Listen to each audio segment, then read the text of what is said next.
hier soir, je vous expliquais dans l'after que DAZN a proposé à la Ligue de tout simplement faire sa chaîne. Faire sa chaîne, ce qu'on appelle en marque blanche, c'est-à-dire que sans que DAZN apparaisse, la chaîne de la Ligue, et DAZN a une offre très concrète, financée, pour arriver à cet objectif. DAZN dit, écoutez, nous on est prêt à investir 110 millions d'euros sur les 2 prochaines saisons, on prend les coûts pour nous, et les revenus c'est pour vous. Voilà. Une façon pour DAZN de dire, regardez, nous on investit en France, on veut rester sur le long terme, on ne va pas partir là parce que la première année n'a pas fonctionné comme on aurait eu envie. J'ai toujours pas compris ce que ça leur rapportait en fait de faire ça. Ça leur rapporte sur le long terme, ça leur rapporte aussi des abonnés. Il y a un partage toujours des revenus abonnés entre le diffuseur et le détenteur de droits. La Ligue 1 sur DAZN aura cette chaîne sur son. Mais c'est-à-dire que les revenus sur son appli. Oui. Quand tu payes, il y a un partage, un accord de distribution. Et surtout, Daniel, comme on disait hier, ça leur évite d'avoir à payer une clause de sortie s'ils ne vont pas au bout de leur contrat qui est lié à la Ligue. Normalement, il y a une pénalité de 100 à 120 millions d'euros. Et ça annulerait tous les litiges en cours qui sont assez lourds. Ce bricolage me convainc, moi. Mais bon. Pierre qui va le dire. Et j'ajoute que je trouve ça, moi, assez malin parce que ça mettrait la Ligue aussi devant ses responsabilités. En gros, on a fait des demandes à la Ligue cette année pour ouvrir les clubs, pour améliorer le produit. Personne n'a rien fait. Là, vous allez pouvoir le faire vous-même. Démerdez-vous, en gros. Avec la sortie du bois de Canal aujourd'hui, Maxime Saada, il est arrivé. Je pense que les mecs de la Ligue, ils ont vu Jésus, là, d'un coup. Attends. C'est pas si simple, Daniel. J'y arrive. Et Pierre, je m'excuse, mais il faut que je rappelle tout ça avant qu'on démarre le débat.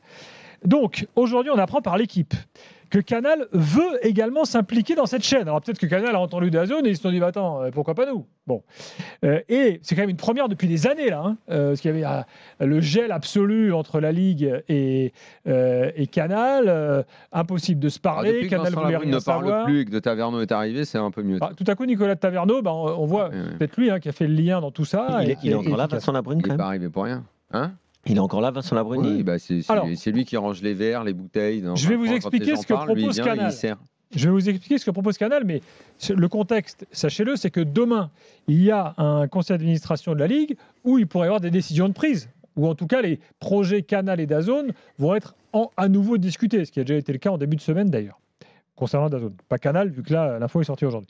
Donc, Canal dit, on est prêt à participer au projet.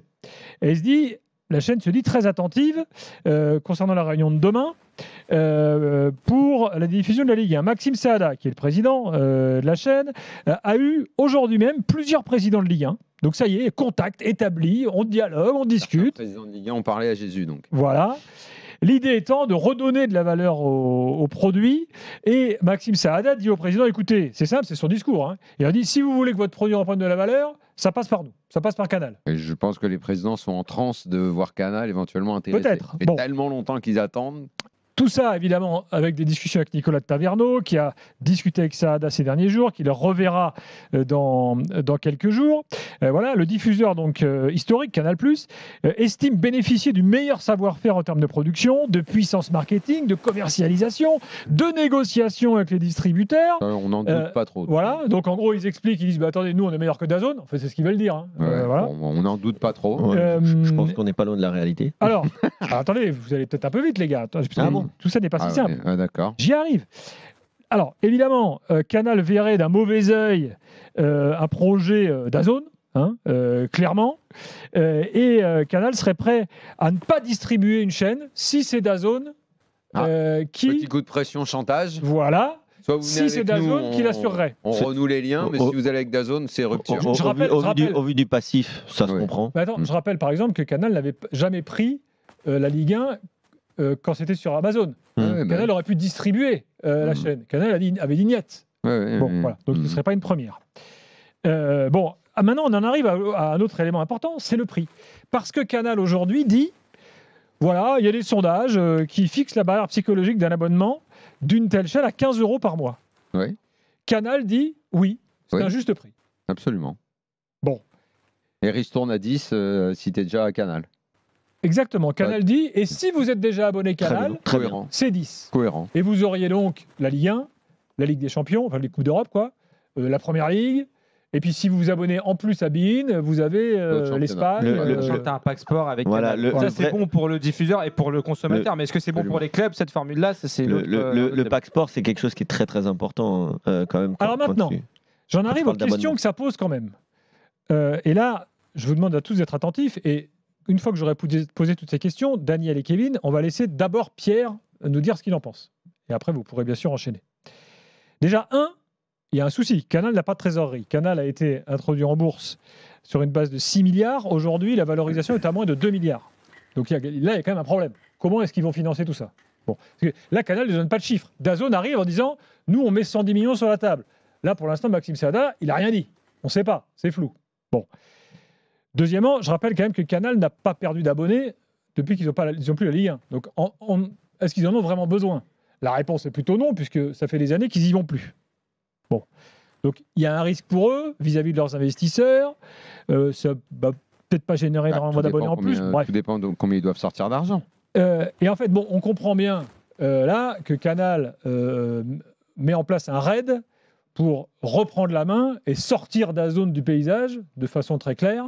Voilà. Après, on peut se poser la question du rôle de Nicolas de Taverneau au milieu de tout ça. Tout le monde a l'air ravi de ces interventions, aussi bien chez DAZN qu'à la Ligue que chez Canal. Mais voilà, il y a un jeu là, à la fois économique, à la fois de concurrence. Il a pris le pouvoir. Le pouvoir n'est plus dans les mains de Vincent Labrune, on avait compris. En tout cas, concernant ce dossier. Il est venu pour gérer les droits télé. C'est ceux que, soi-disant, Vincent Labrune devait gérer au départ, et son échec total le met forcément sur la touche. Rappelons quand même qu'un très grand président de Ligue 1, dont je ne peux pas dire le nom, quand les deux se sont retrouvés dans un bureau et que De Taverneau est arrivé, il les a regardés tous les deux, il a dit « Messieurs, il y en a un de trop ici ». Donc on a bien compris qui était celui qui était de trop. Il est encore là. Il est encore salarié de la Ligue, il est encore patron de la Ligue. Je finis, Daniel, avec un dernier élément. Pour de faux, quoi. Pour de vrai, c'est Nicolas de Taverneau. Moi, je ne prends pas parti ni pour DAZN ni pour Canal, mais enfin, DAZN arrive avec quand même une offre assez ficelée avec des chiffres en disant nous, on est prêt à y aller pour 2 ans, 110 millions, les revenus et les coûts, etc. Pour l'instant, Canal, à part parler du prix d'abonnement, il n'y a pas trop de détails dans leur offre. Alors peut-être qu'ils en ont donné par ailleurs ou qu'ils en donneront demain à la Ligue. Voilà tout ça qui évidemment est important parce que vous qui nous écoutez, c'est la façon dont vous vivrez le foot l'année prochaine qui se joue là dans ce qu'on raconte. Pierre Maes, donc spécialiste droit de télé. Pierre, quand tu entends tout ça, tout ce qui se passe là en France, qu'est-ce que tu en penses? Et est-ce que tu estimes, deuxième question, que cette chaîne de la Ligue est viable? Alors, ce que j'en pense de tout ça, c'est qu'on dirait qu'il y a beaucoup de nervosité là, parce que tout le monde se met à communiquer tout à coup. Tout le monde d'ailleurs se déclare intéressé par la Ligue 1, donc y compris Canal, mais personne ne semble vraiment disposé à payer. Donc on a. Maintenant, je réponds d'emblée à ta deuxième question, et puis je viens à ce que je vois moi comme étant des faits. Donc la deuxième question, est-ce que la chaîne de la Ligue 1 est viable? Non, comme il n'y a aucune raison que la chaîne de Ligue 1, que la chaîne de la LFP fasse mieux que DAZN. Ils vont avoir les mêmes difficultés, à commencer par le piratage, qui aura peut-être encore cru entre-temps. Donc, il n'y a aucune raison qu'une chaîne... Sauf si on lutte un peu plus contre le piratage, et sauf si le tarif est plus bas quand même. Ah non, Daniel, lutter contre le piratage, il y a que les décideurs du foot qui croient que ça marche. Ça ne marche pas. Ça n'a pas marché sur la musique, ça ne marchera pas sur le sport en direct. C'est une illusion. Ça, si on ne peut rien faire contre le piratage et que c'est une illusion, qu'est-ce qu'il faut faire? Il faut faire du gratuit, il faut faire de l'abonnement pas cher, qu'est-ce qu'il faut faire? Si tu veux, on va y revenir, mais laisse-moi terminer sur ce point-là. Donc, je pense qu'une chaîne de la LFP rencontrera exactement les mêmes difficultés que DAZN et n'est pas viable. Donc, en fait, ne dégagera pas suffisamment de revenus pour alimenter les clubs en droit télé. Maintenant, on parle de Canal, on parle même Bein. D'ailleurs, tu l'as pas mentionné, Gilbert, mais même Bein s'est déclaré intéressé par aider sur la production de cette chaîne de la LFP. Mais les faits aujourd'hui, on va beaucoup trop vite, on va plus vite que la musique. Aujourd'hui, il y a un contrat en place entre la LFP et DAZN. Donc, rien ne se fera la saison prochaine sans que DAZN ne soit d'accord, donc sans que DAZN libère les droits. DAZN est titulaire des droits pour la saison prochaine. Ça, c'est la base.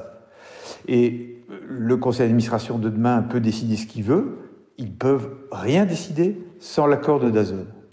Sans un accord de les deux parties pour éventuellement se libérer, effectivement. Absolument, oui. Absolument. 2, il y a toujours une action judiciaire de DAZN contre la Ligue qui demande presque un demi-milliard pour ce que tu as cité comme...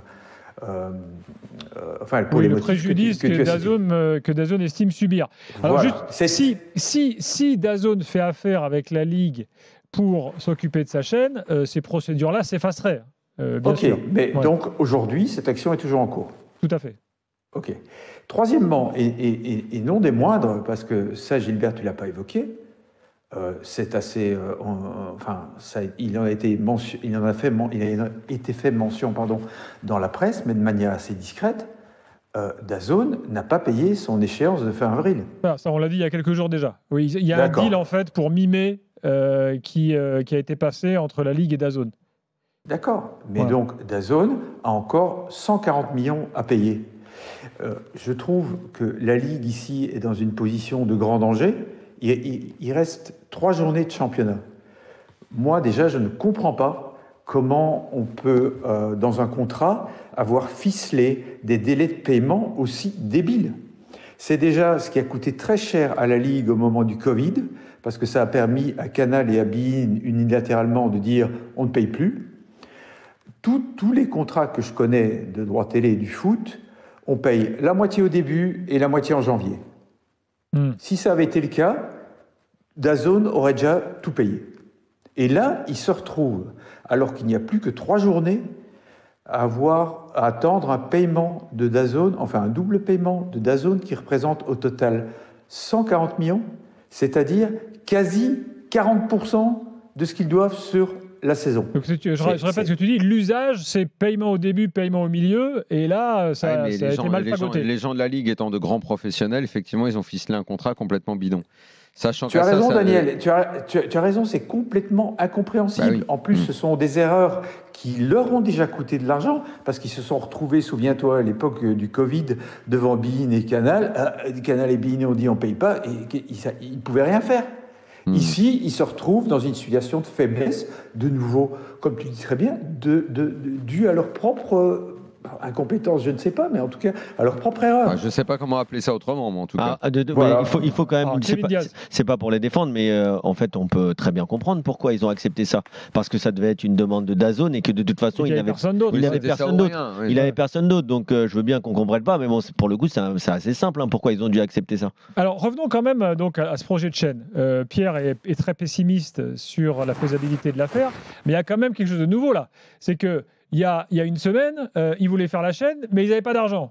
Là, ils ont quand même des entreprises audiovisuelles qui ont un savoir-faire, qui proposent d'aider, et voire même de financer, comme le fait DAZN concrètement. C'est quand même une avancée. C'est-à-dire que là, cette chaîne, dans l'absolu, elle peut exister, Pierre.